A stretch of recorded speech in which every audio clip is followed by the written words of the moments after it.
What's up, guys? It's AC, your animal companion here with a short guide today on a question I get a lot, and it's about Orie 6B. What's the counterplay to it?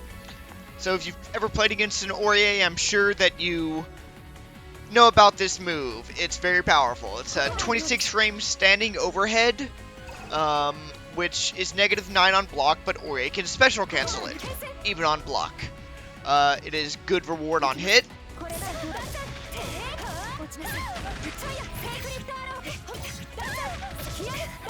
3.2 meterless there, mid-screen, and on block she has a lot of options to keep it safe.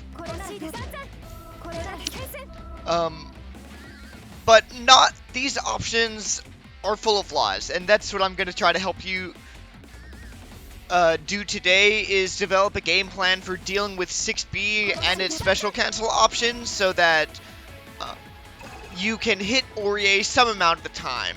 It's still a good move, it's still an RPS, but I'm trying to make this video to demonstrate that this is an RPS which is not in Orie's favor when she uses this move. So let's get right into it. Obviously, if she does 6B no cancel, she cannot go into another normal. She's just -9 on block, and that's why she usually special cancels it. But if Orie ever tries to mix in no cancel as a really weird option to throw you off, it's -9, you can just mash it.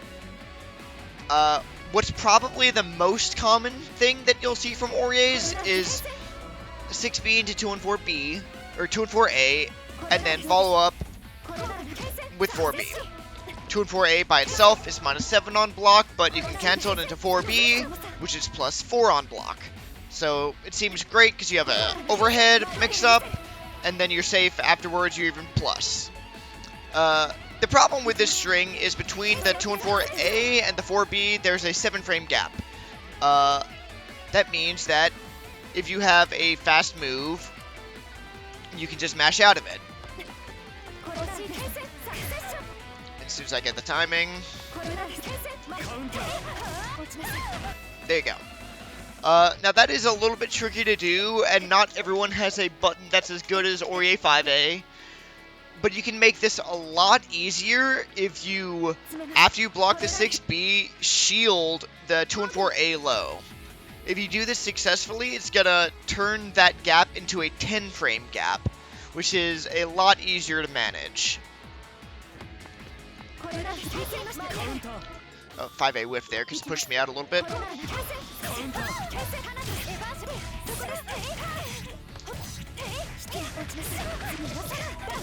But you see, 2B works just fine there. 5B also works. You can even do A thrust. Because it's a 10 frame gap. It's pretty significant. So that should be the first thing that you learn whenever you're playing against Orie, is learn that if she's autopiloting into the plus special, there's going to be a gap. If you shield it, you can usually punish in the gap.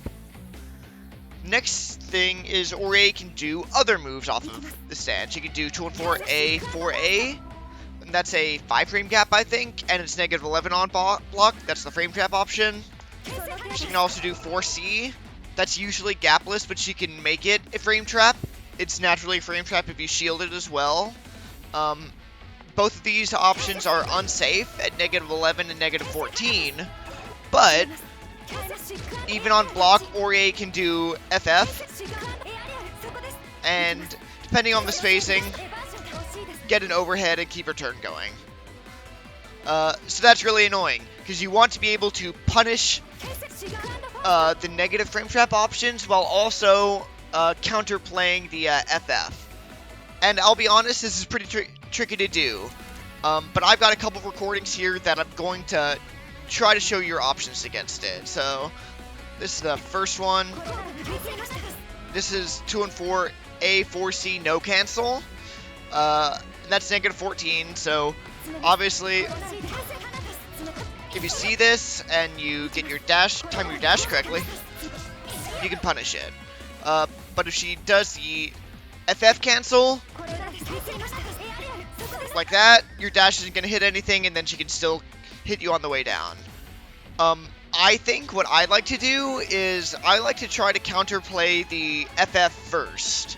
So this is the recording with the FF, and what I'm going to do is after the leap, I'm going to do a micro dash forward, see that she did a leap, and then 3B her out of the air. So 3B is my anti-air.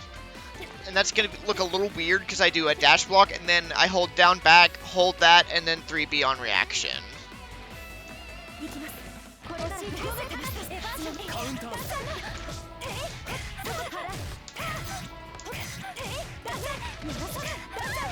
Pretty decent reward for that one. Not everyone has an anti-air that's going to be that good, but the good news is even if you just dash block out, you're safe. And Orie, you get a little bit of grid for dash blocking out. Orie loses a little bit of grid for force functioning. So that's a pretty good situation. The tricky thing is, it's really difficult to do that and to punish the no cancel option from 4A, 4C. See, if I like micro dash and I try to wait for the force function animation, I'll usually be too late to get a punish.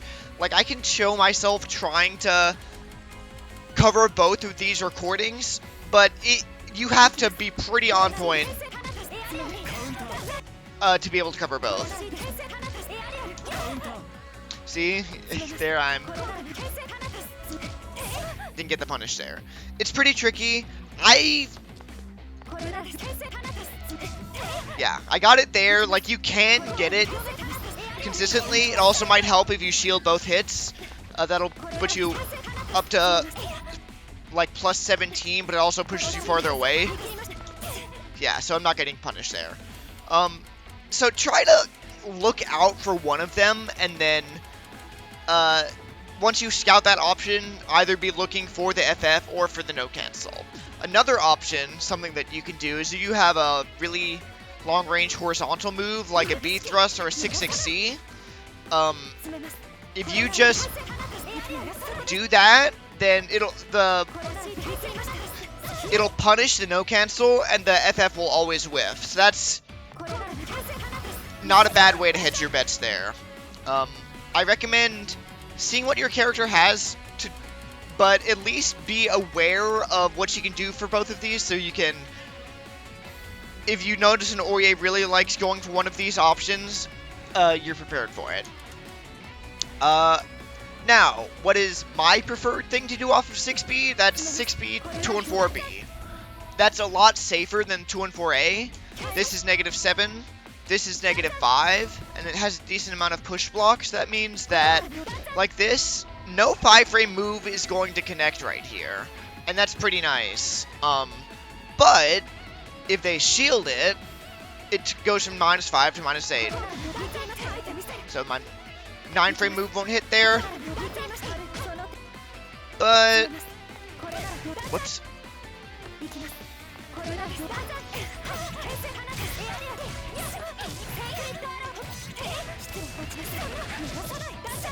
My trusty 8-frame 2B will hit.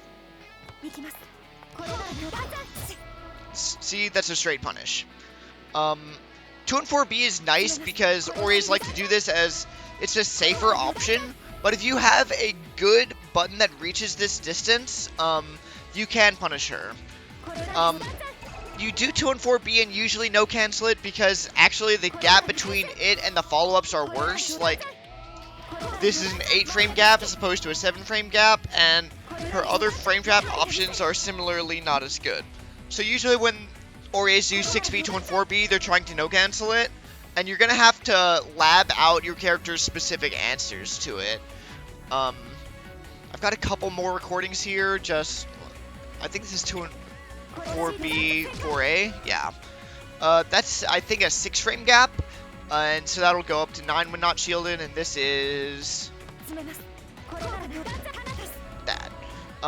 What I wanted to demonstrate with these two was what you want to do against 6B is choose an option that punishes the 2 and 4B no cancel, and then also will try to interrupt the frame traps.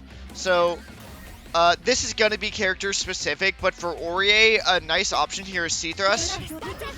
Whoops. You see how that punishes no cancel because it's so fast?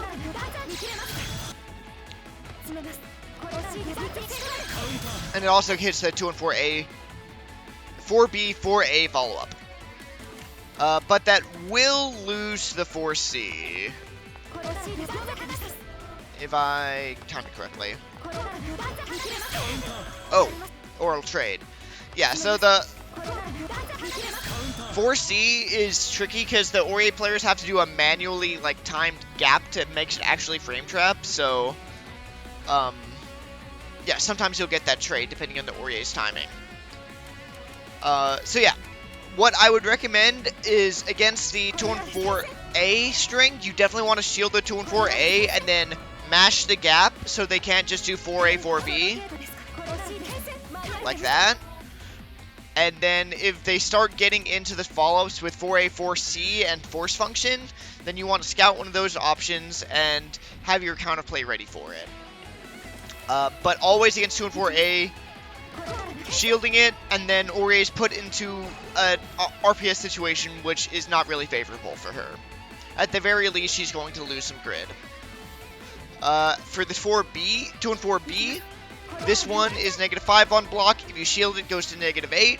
If you've got a great 8-frame button, like Orie 2B, like Yuzu 6-6B, I've seen even Waldsteins do 360 out of this, which will reach depending on the spacing. Have that ready, and if it's really good, it's also going to punish the 2 and 4B 4A follow-up, and sometimes it can even trade with 2 and 4A 4C follow-up. Hope this was helpful for you guys, and I'll see you next time.